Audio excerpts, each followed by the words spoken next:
Hello, welcome to Tool Tuesday. We missed you last week on Tool Tuesday. With overtime at work, kind of kicking my butt, and just all the springtime chores that I do around the house every year while the weather is, coming out of the cold, and before it gets real hot, I like to try and get like all my landscaping and different things like that done. It just had me crunched on time and energy and so on and so forth. So I thought I had a quick little cleanup that I was going to do, but it's kind of a big job.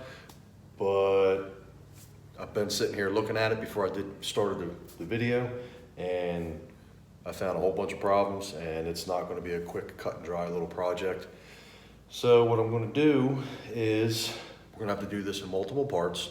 So we're going to do kind of a overview on this video here, and I'm crunched on time and everything. I'm trying to get done, get in the house and get a shower and get ready for tomorrow. So, but I'll show you what we got planned, and you'll see kind of what we have going on and the things that I ran into. So let me get this camera spun around and show you what we have.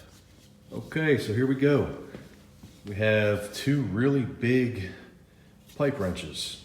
A few videos back, I was talking about, I think it was that machinist toolbox that I cleaned up that my father had given me, and I was telling a story about how he's thinning the herd and everything. He moved, he sold his place that he had a few acres, and big garage, big 40 by 60 garage, had big doors in the one end and had a car lift in it and 16-foot ceiling and all that. And he had that bad boy filled up with all kinds of tools and just different stuff. And he sold a lot of stuff and condensed down. And when he moved, he actually moved here, and I was held up for a good while. There was a good span of time I didn't put out any videos because I was just jammed up. I had all my stuff and my dad's stuff crammed in my garage, my shed, behind my garage, all over my yard, my basement. And I just didn't have anywhere to work or do any videos. So fast forward to now, he's since, him and my mom, they're living in their new house, and he's still thinning the herd. And every time I go over there, we'll be talking and he'll say, "Hey, come here, I want to show you something." And that's usually, "Hey, I've got something here you might be interested in, and it's yours if you want it." So I went over there, and there was three of these pipe wrenches. This one is 48 inches. This one's 36 inches. And then there's also this one's not marked. There's a cartouche or something in here, and it's so corroded up. I tried to clean it a little bit, and I can't really make out any writing on it. It's just a small, like a diamond pattern.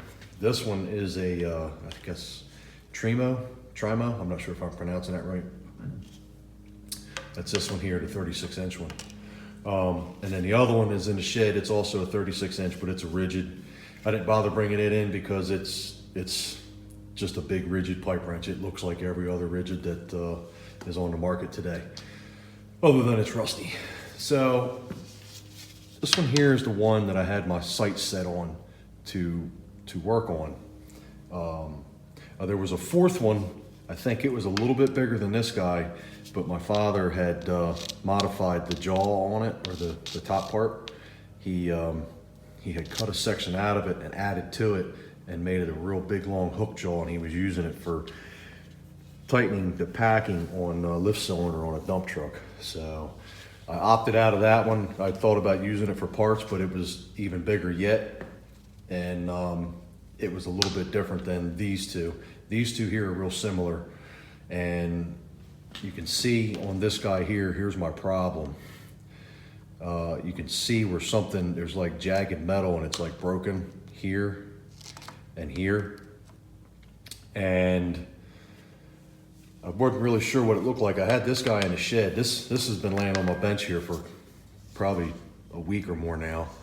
And originally I didn't realize that anything was missing until I kind of started pecking around and cleaning up on it a little bit, and I realized that it wasn't just going to be a wire brush clean up and oil. So dug this one out to do the video, and then I realized, yes, there is definitely something missing. And you can see all this in here I'm gonna guess is more than likely what is broke off of here. And you can see on this guy, there's a rivet right here, and there's a spring. And here's the rivet and a little piece of the spring, and it's missing. So I'm guessing this one must have looked just like this. So therein lies part of my problem. I need to, I have some material. I want to rebuild this section here and to make it look like this. And then there is a lot of bulging right here. It is really, really out of shape, and it's this whole adjusting jaw is very, very loose in there. And it's also on both sides. This side and the other side has got a big crack. So I need to get this thing all apart, get that rivet head ground down, punch the rivet out, get this guy out, press it back into shape. It's tweaked here. It is, it's opened up. So I need to press this back this way, and then get my material and put my stuff together to put this and weld that back the way it should be. And then flap disc it all back in and hopefully get it to where it looks factory. And hopefully somewhere in the process get it cleaned up where we can see a better idea of who makes it or what have you. If I can, I'll see if I can get a piece of small spring steel and try and put that guy back in too. I can't guarantee that'll happen. The top jaw, the teeth are in pretty good shape here, but the bottom jaw, let me move the camera. So I don't know if I will use a triangle file. If that's even, it may be too hard to file. I don't know. I maybe have to hit it with a grinder and get it cleaned up as best I can. There's a few gnarled up on the top jaw, but get them back into shape. So on the good side, the threads aren't chewed up and the nut is in really good shape.